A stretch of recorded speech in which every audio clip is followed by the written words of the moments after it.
Before we begin, please imagine the bell notification is on and you're subscribed to Huna Stories. That I knew before my name was called. There's a particular quiet that settles in your chest when you've already made peace with disappointment. I sat in the folding chair, robe itching at my neck, and stopped scanning the audience halfway through the ceremony. The empty seats were no longer evidence. They were confirmation. When they called my name, I stood, walked, shook a hand, smiled for a camera that would never send the photo to anyone who cared. The applause sounded polite. It always does. Strangers clap generously. They don't know what it costs to be there. I was proud. That part was real.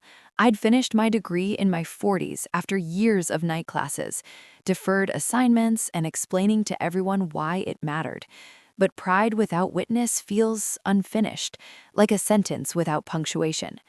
As I stepped off the stage, my phone vibrated. "We need to talk, urgently." It was from my husband. I stood there, diploma folder tucked under my arm, and stared at the screen.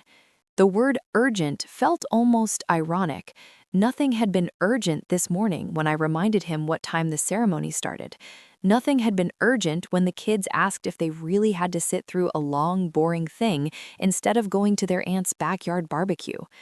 I checked my notifications. 40. 5 missed calls, all from my sister. I didn't call back. I walked to my car slowly, past families taking pictures, past hugs and flowers and laughter. Someone asked if I wanted them to take my photo. I thanked them and said no. I didn't trust my face to cooperate. On the drive home, memories came uninvited. My sister's milestones, engagements, promotions, parties, always drew a crowd. Mine tended to be flexible, reschedulable, optional. I have learned to explain it away. She needed them more. She was louder about wanting them there. I was understanding. Understanding had become my role. When I got home, the house was empty. I set the diploma on the table and made tea I didn't want. The phone buzzed again. This time, a text from my sister. "Please call me. It's important." I waited. An hour later, my husband came in. His face was tight, preoccupied, as if he were still standing in someone else's crisis. "Why didn't you answer?" he asked. I looked at him and realized something quietly devastating. He hadn't asked how the ceremony was. He hadn't noticed the folder on the table. "What's wrong?" I asked instead. He exhaled. "Your sister's barbecue. It went bad. The kids got into something they shouldn't have. There was a scare, she panicked, she couldn't reach you." I nodded, and not because I understood, but because the pattern was complete now. My presence was not required for joy, only for cleanup. "I was on stage," I said. My voice surprised me. It was steady. He paused. "I know, but it wasn't urgent then," I finished. "Only now." He frowned, as if assembling an argument. "You know how she is." "Yes," I said. "I do." That night, after the kids were asleep, I told him what it felt like to walk across that stage alone. I didn't dramatize it. I didn't accuse. I described it the way you describe weather after it's already passed. He listened, but listening didn't fix anything. It never does by itself. 2 days later, I got an email from the program coordinator.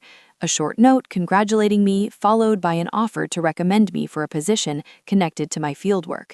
It wasn't sentimental, it was professional, concrete. I accepted.